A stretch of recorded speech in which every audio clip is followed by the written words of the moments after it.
Assalamualaikum warahmatullahi wabarakatuh. Shalom, Om Swastiastu, nama budaya dan salam kebajikan bagi kita semuanya. Perkenalkan, nama saya Evan Rujartanto dari Purwakarta SMA N50 Jakarta yang akan membawakan mosi, yaitu Dewan ini percaya bahwasanya pelajar nakal dikirimkan ke barak militer. Oke, sebelum kita masuk ke inti pembahasannya, alangkah baiknya kita mengetahui istilah pelajar nakal itu. Nakal, menurut KBBI, berarti suka berbuat kurang baik. Perlu saya tekankan kurang baik, yang artinya tidak menurut, mengganggu, dan sebagainya. Nah, barak militer yang berdasarkan pemahaman sudah ada menekankan kedisiplinan dan kedisiplinan merupakan bagian penting pada barak militer tersebut. Dan gak hanya itu, barak militer juga menekankan atau menitik beratkan pada kepemimpinan, kerjasama, ketahanan mental, dan solidaritas.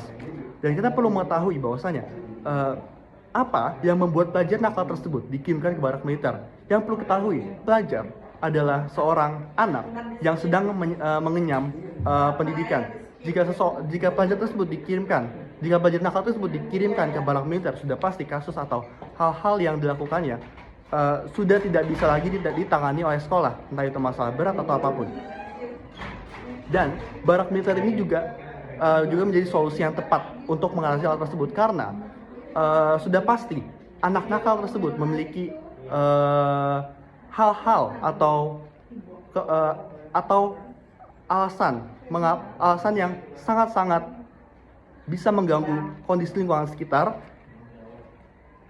yang merupakan bagian dari tugas pada barak militer ini, yaitu di barak militer yang pasti yang akan matinya adalah TNI, dan TNI sudah sepatutnya melindungi segenap bangsa dan seluruh tempat dari Indonesia dari segala bentuk ancaman dan gangguan. Jika ini dibiarkan, pelajar nakal tersebut akan berpotensi menjadi gangguan yang lumayan serius untuk lingkungan sekolah, bahkan lingkungan masyarakat sekalipun. Dan ini sebagai penutup, ini adalah bentuk investasi sosial. Daripada membiarkan remaja tersesat, lebih baik diarahkan atau dibimbing ke jalur yang membentuk mereka jadi pribadi yang disiplin, terarah, dan bertanggung jawab. Dan perlu saya tekankan dan perlu saya ingatkan bahwasanya jika tim oposisi atau tim kontra menganggap bahwasanya ini terlalu serius atau terlalu berat untuk terlalu dini untuk dilakukan pada pelajar, perlu saya tekankan bahwa potensi kerusakan psikis bukanlah alasan untuk menolak sebuah solusi yang bisa menyelamatkan masa depan mereka atau masa depan generasi muda sekarang. Barak militer yang dimaksud bukan tempat hukuman, bukan tempat yang dimana pelajar tersebut dilatih secara tidak terstruktur. Yang kita ketahui, barak militer mempunyai sistem atau strukturnya sendiri untuk melatih pelajar tersebut, tidak semena-mena langsung diajarkan begitu saja.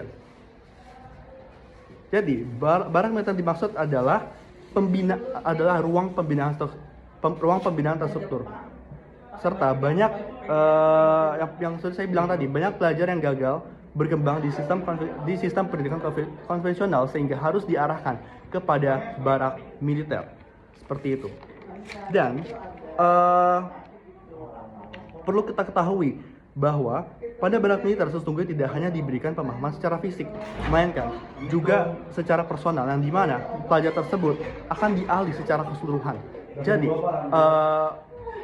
pendidikan pada barak militer tidak semata-mata hanya militeristik, tetapi juga akan dilatih secara empatik yang akan membentuk karakter mereka menjadi karakter yang lebih disiplin, lebih baik, dan bisa diterima oleh masyarakat. Oke, sekian dari saya, terima kasih.